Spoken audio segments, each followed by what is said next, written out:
today's video, I'm going to provide you with 20 business analyst interview questions, each one with a high converting sample answer that you can use right now in your interview. Great, let's jump right in. Question number 1, tell me about yourself. This is a sample answer for someone with no experience. Thank you for the opportunity to be interviewed for this business analyst position. While I'm new to the field in a formal sense, I've always been passionate about understanding business processes and finding ways to improve them. My interest in business analysis comes from my curiosity about how things work and how they can be improved. I've always been the kind of person who loves to dig into details, understand patterns, and solve puzzles. This has taught me a lot about business analysis, using online resources and practical experiences. For instance, I volunteered to help a local community organization streamline its operations. During this time, I analyzed their workflow and suggested changes that helped them save time and resources. This experience taught me a lot about looking at processes critically and finding efficient solutions. I also excel at using technology and have a knack for quickly learning new software and tools. I've familiarized myself with some key tools used in business analysis, like Excel for data organization and fundamental analysis. This self-taught experience has given me a solid foundation to keep building upon so I can further my skills and be an asset to whatever team I work with. Communication is another strength of mine. I've always been comfortable explaining complex ideas in a simple and clear way, which I believe is essential for a business analyst. Whether it's presenting findings or working with a team, I can convey my thoughts effectively. I'm excited about the possibility of bringing my analytical mindset, enthusiasm for solving problems, and ability to learn quickly to your team. Next, I've also included an answer to the question, tell me about yourself, for someone with experience. Thank you for the opportunity to be interviewed for this position. I'm excited to discuss the business analyst role. Over the past few years, I've developed a strong foundation in business analysis through various roles that have allowed me to hone my skills in data analysis, project management, and solving problems. Starting my career in a junior analyst role, I quickly learned the importance of data in making informed business decisions. I worked on projects involving market research and competitor analysis, which gave me valuable insights into industry trends and business strategies. My role involved collecting data and interpreting it to provide actionable recommendations to our team. I took on more responsibilities as I progressed, including leading small project teams. This experience sharpened my leadership skills and taught me the importance of clear communication, especially when explaining complex data to stakeholders who may not have a technical background. I pride myself on being able to translate data into understandable insights that can drive business decisions. One of the highlights of my career so far was leading a project that involved streamlining internal processes for a client.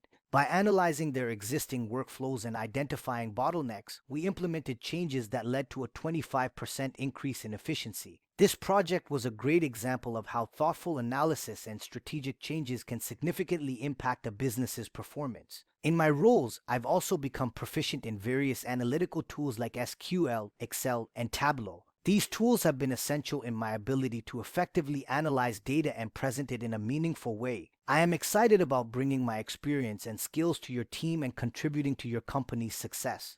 Now, here's a quick reminder. Don't forget to customize the answer, adding your own skills and experience. This way, it will be a better fit for what the hiring managers are looking for in a candidate. Question number 2.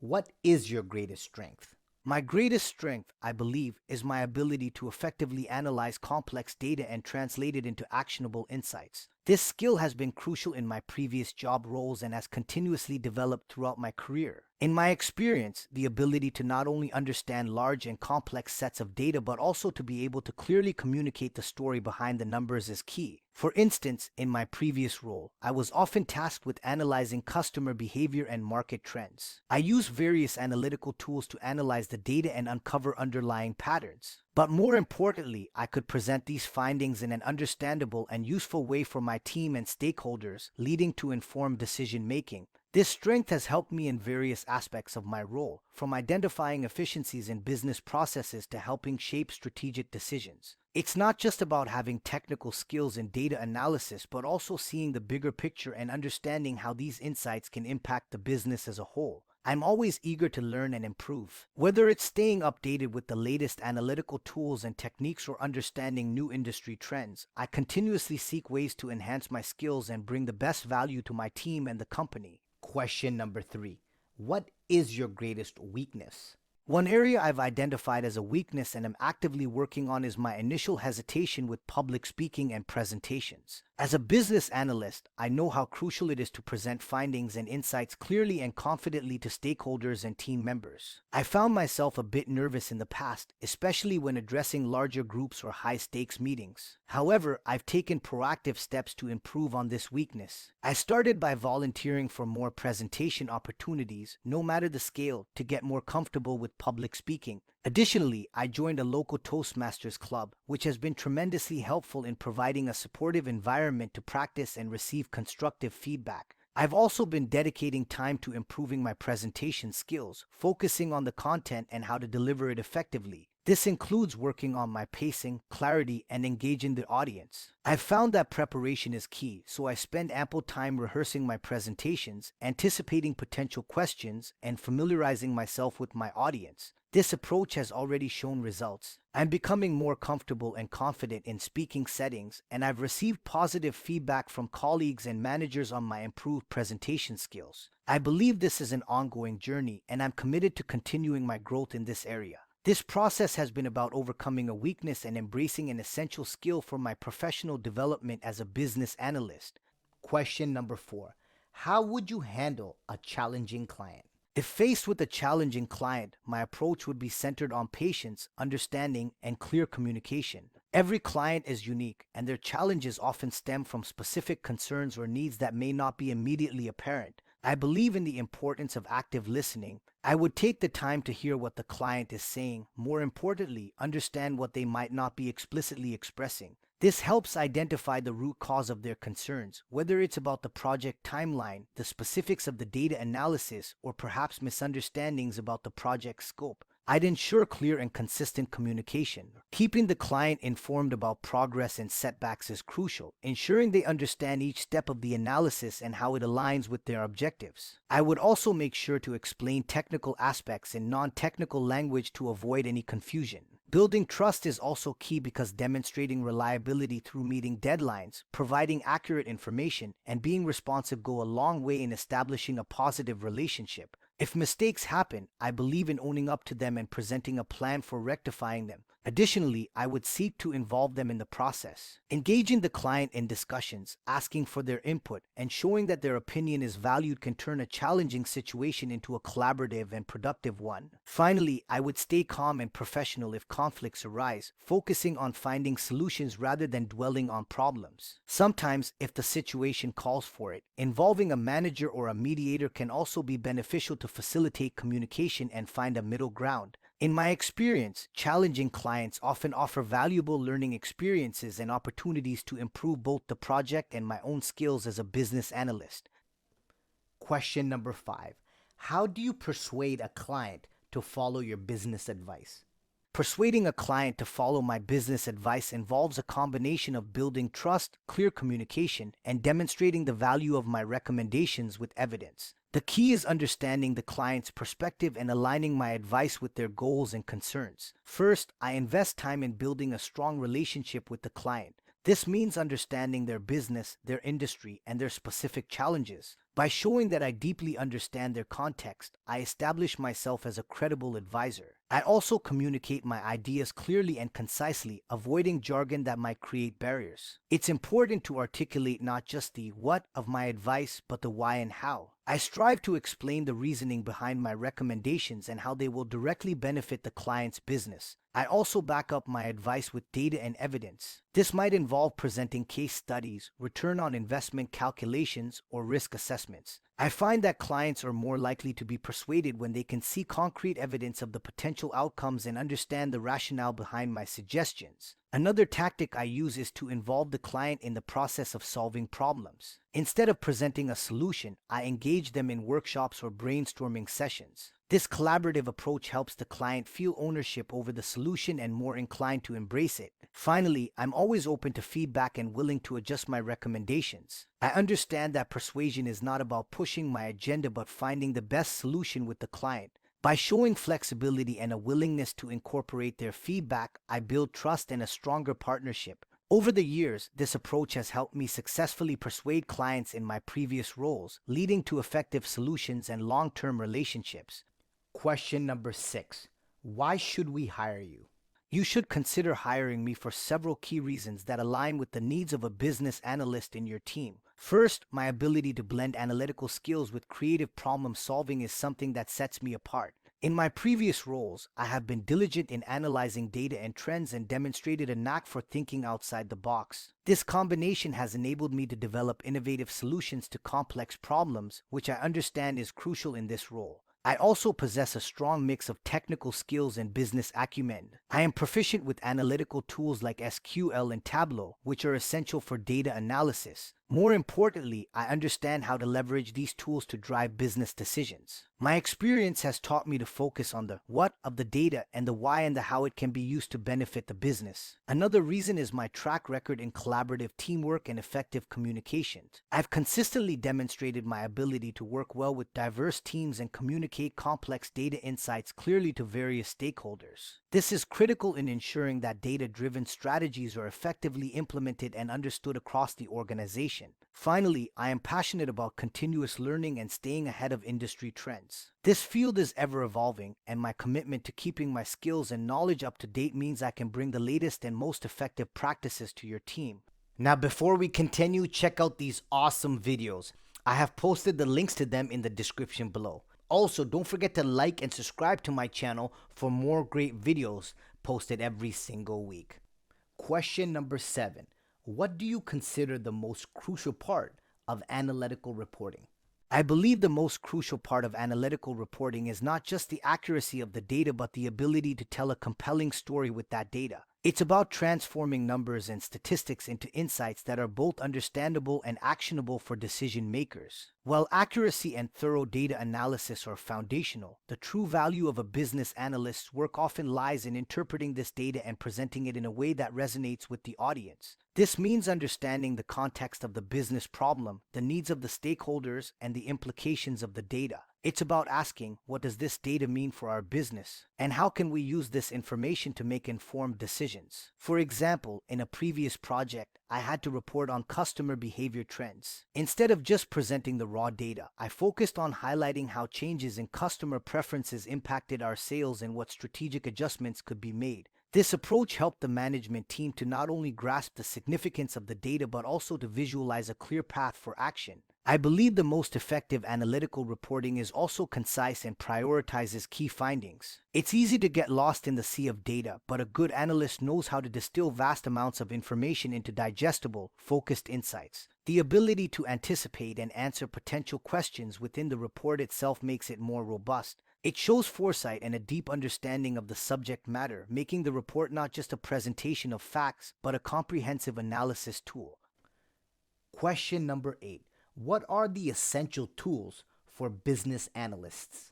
The toolbox of a business analyst is diverse and ever-evolving, but there are a few key tools that I consider essential. This includes proficiency in Excel, which remains a staple for data manipulation and analysis. Advanced tools like SQL for database management and querying, and Tableau for data visualization are also vital. These tools help in turning raw data into insightful, visually appealing reports that can guide business decisions. Another essential set of tools are project management applications like Jira or Trello. They are invaluable for tracking progress, managing tasks, and collaborating with team members. They ensure that assignments are progressing smoothly and deadlines are met. Business process modeling tools, such as Microsoft Visio or Lucidchart, are also crucial. They aid in mapping out and optimizing business processes, which is a key part of what a business analyst does. Additionally, a good business analyst should be equipped with customer relationship management software like Salesforce. Understanding CRM systems is important as they provide insights into customer interactions, sales pipelines, and more, which are crucial for making data-driven business decisions. Finally, I believe soft skills like effective communication and problem solving are tools in their own right. The ability to communicate complex information clearly and concisely, whether it's through presentations, reports, or meetings, is essential. Problem-solving tools like mind mapping software can also be useful in brainstorming and structuring thought processes. While technical tools like Excel, SQL, Tableau, Jira, Visio, and CRM software form the core of a business analyst toolkit, soft skills and problem-solving tools are equally important in effectively analyzing data and communicating insights. Question number 9. How do you approach a new analysis project? When I start a new analysis project, my approach is both structured and adaptable. The first thing I do is to fully understand the objectives and expectations. This means meeting with stakeholders to clarify the project goals and what success looks like. It's crucial to have a clear picture of what needs to be achieved and why it's important. Once the objectives are clear, I dive into data collection. I assess what data is already available and what additional information might be needed. This often involves working closely with the department or data teams to ensure access to the right datasets. During this phase, I also like to consider any potential data quality issues and plan how to address them. After gathering the data, I move on to the analysis phase. Here, I employ various analytical methods depending on the project needs. This could include statistical analysis, trend analysis, or predictive modeling. I always keep an open mind about which tool or technique will be most effective, as each project might require a different approach. An important part of my process is involving key stakeholders throughout the project. Regular updates and check-ins help ensure that the analysis is aligned with the business needs and allows for any necessary adjustments along the way. Once the analysis is complete, I focus on presenting the findings in a clear, concise, and actionable manner. I believe in tailoring the presentation to the audience, making sure that technical details are communicated in an understandable way and highlighting how the findings can drive business decisions. Finally, I always make sure to gather feedback after the project is completed. This helps me learn and improve for future projects. I believe every project is an opportunity to grow and enhance my skills as a business analyst. Question number 10. What types of diagrams are most important for your business analysis? The importance of diagrams for a business analyst largely depends on the context of the project and the specific needs of the stakeholders. However, there are a few types of diagrams that I find consistently valuable across various scenarios. First, flowcharts are incredibly useful. They provide a clear visual representation of processes, allowing both analysts and stakeholders to understand the sequence of steps in a process. This is particularly helpful in identifying bottlenecks or inefficiencies in a workflow. Secondly, I often use SWOT diagrams. SWOT stands for strengths, weaknesses, opportunities, and threats. These are great for strategic planning and decision making. They help in visualizing the key elements that could impact the project or the business both internally and externally. Another diagram that I find indispensable is the use case diagram, especially when working on software development projects. It helps in visualizing the interactions between users and the system, clarifying how different user categories interact with the system to achieve their goals. I also frequently turn to Gantt charts for project management. They are excellent for scheduling, showing the timeline of the project, the sequence of tasks, and their dependencies. This makes it easier to track progress and ensure that the project stays on schedule. Lastly, I found mind maps to be a unique tool for brainstorming sessions and organizing complex information.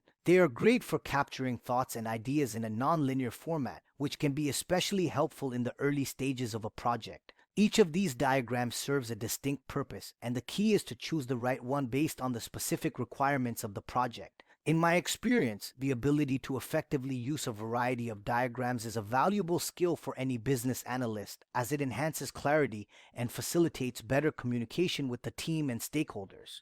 Question 11. Give an example of a time when you failed to meet a project deadline. How did you overcome the situation? There was a time in my previous role when I was leading an analytics project that involved integrating new data sources into our existing system. The goal was to enhance our predictive modeling capabilities. I was excited about the project and confident in our team's ability to deliver on time. However, I underestimated the complexity involved in merging different data formats and structures. As the deadline approached, it became clear that we were going to miss it. The data integration process was taking longer than anticipated due to unforeseen technical challenges. I realized my initial timeline was overly optimistic. The first thing I did was communicate openly with my manager and the client about the delay. I explained the challenges we were facing and provided a revised timeline based on our progress and the obstacles we had encountered. To address the situation, I reevaluated our approach and sought advice from a more experienced data engineer in the company. With their insights, we were able to identify a more efficient method for data integration that saved us time. I also reorganized the team's tasks, prioritizing work that could be completed in parallel while the data issues were being resolved. This experience taught me the importance of contingency planning and being more realistic with time estimates, especially when dealing with new and complex tasks. I learned a valuable lesson in project management and the significance of seeking guidance when faced with challenges. In the end, we were able to complete the project successfully, even though it was later than originally planned, and the improvements significantly enhanced our analytical capabilities. Question number 12. How do you check your work for errors? When it comes to ensuring the accuracy of my work, I have developed a multi-step approach that combines technology, peer review, and time management techniques. First, I heavily rely on the capabilities of analytical software tools. For example, when working with large data sets, I use functions in Excel or SQL queries to automatically identify outliers or inconsistencies. This helps in quickly pinpointing potential errors that might have been overlooked. Secondly, I believe in the power of a fresh set of eyes. After I've done my initial checks, I often ask a colleague to review my work. This peer review process is invaluable because it brings a new perspective and can catch mistakes that I might have missed. It also fosters a collaborative work environment and encourages a culture of accuracy and shared responsibility. Another unique method I employ is the fresh mind approach. After completing a task, especially one that's complex or data intensive, I set it aside for a short period. I then revisit it later with a fresh mind. This technique often helps me to spot errors or areas that require further refinement, which I might not have noticed had I been continuously working on the same task for an extended period. I maintain a checklist of common errors specific to the type of work I'm doing. This checklist is based on my past experiences and common pitfalls in business analysis. Before finalizing any work, I run through this checklist to ensure that I haven't missed anything. This multifaceted approach, which includes leveraging technology, peer review, strategic breaks, and a personalized checklist, has greatly helped me minimize errors in my work and maintain high standards of accuracy and reliability in my analysis. Question number 13. What is INVEST as it applies to a business analyst? INVEST stands for independent, negotiable, valuable, estimable, small, and testable. It's a set of criteria used primarily in agile project management and software development, but it's also highly relevant for business analysts, especially those working in agile environments. Question number 14. Have you ever disagreed with a colleague when completing a project? How did you handle this?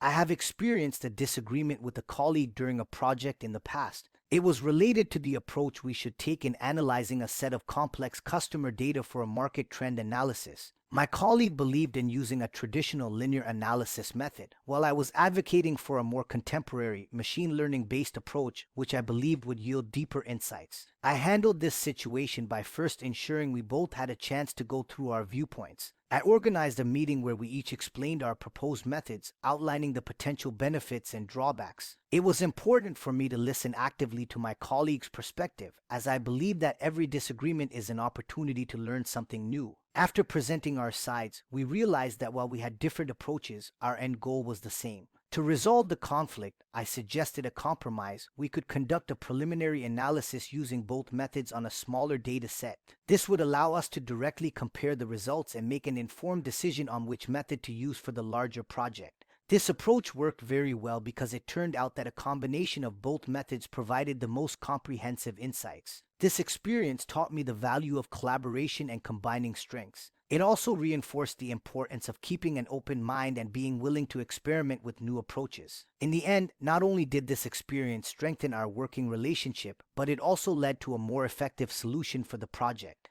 It was a great lesson in the importance of constructive conflict and teamwork in achieving better outcomes. Question number 15. What do you consider the most challenging part of working as a business analyst? One of the most challenging aspects of being a business analyst is effectively managing the balance between stakeholder expectations and the realistic capabilities of our team or technology. Often in this role, you're at the intersection of business needs and technical possibilities, and these two don't always align seamlessly. For example, stakeholders might have high expectations or specific visions for a project that, while valuable, might not be entirely feasible given current technological constraints or resource limitations. On the other hand, the technical team might propose solutions that are efficient but don't fully capture the business requirements or customer needs. Navigating this challenge requires not just analytical skills, but also strong communication and negotiation abilities. It's about understanding and respecting the perspectives of both sides, then finding a common ground or a creative solution that satisfies the business objectives without overstretching the technical resources. I've found that this challenge also gives us an opportunity for innovation. It pushes me to think out of the box, to explore new technologies and approaches, and to constantly improve my skills in translating technical language into business terms and vice versa. Furthermore, managing this balance effectively leads to more sustainable and successful project outcomes. It ensures that the solutions we develop are not only technically sound but also align with the strategic goals of the business and address real user needs. I understand it can be challenging, but it's also an aspect of the job that I find particularly rewarding and enriching. It keeps the work dynamic and allows me to grow professionally in multiple dimensions. Question number 16. What is gap analysis? Gap analysis is a tool we use to figure out the difference between where a business is right now and where it wants to be in the future. The place you are now is your current position, and the place you want to go to is your desired destination. Gap analysis is the process of figuring out what's missing in your journey. In business terms, here is your company's current state. For example, how things are running at the moment, including all the processes, resources, and capabilities you have. When you mention the word there, it's the goal or the ideal state you want your company to reach. This could be anything like increasing profits, improving customer satisfaction, or launching new products. Gap analysis starts with a thorough look at your current state. We ask questions like, what are we doing right now? What resources do we have? Then we define the future state. Where do we want to be? What are our goals? After we've got these 2 points clear, the next step is to identify the gaps. These gaps could be things like skills your team might need, resources you're missing, processes that need to be updated, or new technology you need to invest in. It's all about spotting what's lacking or what needs to change to move from here to there. Once we identify these gaps, the final step is creating a plan to bridge them. This plan might involve training for employees, investing in new tools, changing certain processes, or any number of steps that will help the company move towards its goals. In simple terms, gap analysis is a method that helps businesses understand where they are, where they want to be, and what they need to do to get there. It's like a roadmap for business improvement and growth. Question number 17. How do you handle several tasks at once? Handling multiple tasks simultaneously is something that's quite common in the role of a business analyst, and I've developed a unique approach to manage this effectively. First, I prioritize tasks based on their impact and urgency. This involves assessing the value each task adds to the project or the organization and aligning them with deadlines and other dependencies. For instance, I might prioritize a task that's critical for a project milestone over something that's important but doesn't have an immediate deadline. I also make use of a variety of tools to stay organized. I rely on digital project management tools like Trello or Asana to keep track of all my tasks and deadlines. These tools help me visualize my workload and make it easier to adjust priorities as needed. Another key part of my approach is clear communication with my team and stakeholders. I regularly update them on my progress and any roadblocks I might be facing. This helps in managing expectations and also opens up opportunities for collaboration and assistance if needed. Additionally, I've honed the skill of breaking down large, complex tasks into smaller, more manageable parts. This not only makes the task seem less daunting, but also allows for more flexible handling of my workload. It's like tackling a puzzle. By focusing on smaller pieces one at a time, the bigger picture comes together more smoothly. Finally, I always reserve time for unexpected tasks or issues that might arise. This flexibility in my schedule ensures that I can adapt and respond to new priorities without disrupting my existing workload too much. This multifaceted approach has allowed me to handle multiple tasks effectively without compromising on the quality of my work or missing deadlines. Question number 18. What documents are needed by a business analyst? Which documents have you prepared in your previous works?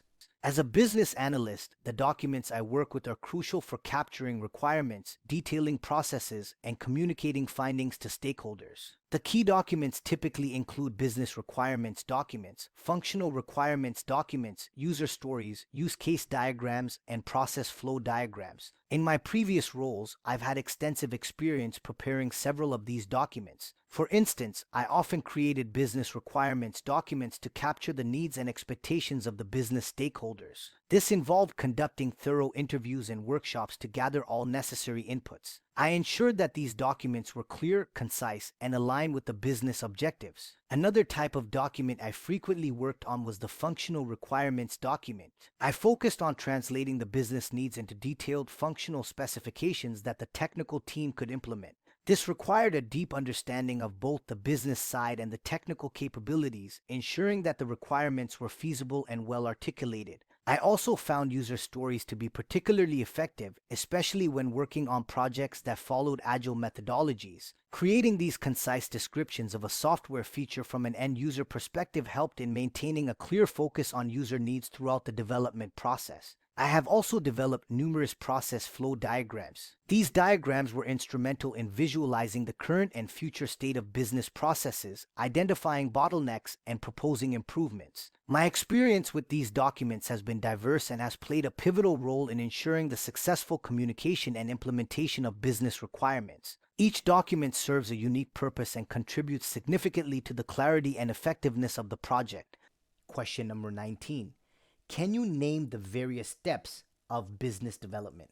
I am a strong believer that business development is a multifaceted process and it involves several key steps. First, it starts with market research. This is where we identify potential opportunities and understand the market dynamics. We look at trends, customer needs, and competitors to find gaps in the market. The next step is strategic planning. We use the insights from our research to formulate strategies. This could involve exploring new markets, introducing new products or services, or finding ways to improve existing offerings. Then comes the relationship building phase. Business development is heavily reliant on building and maintaining strong relationships with partners, clients, and stakeholders. This involves networking, establishing trust, and creating mutually beneficial partnerships. After that, we move to the product development stage. Based on the research and strategies, we may develop new products or services. This requires collaboration with product development teams to ensure what's being created meets market needs and aligns with the company's goals. Following this is the marketing and promotion phase. Here, we market our new or improved offerings. This involves creating marketing campaigns, using digital and traditional marketing tools, and ensuring that our target audience is aware of our products or services. Next is the sales and negotiation step.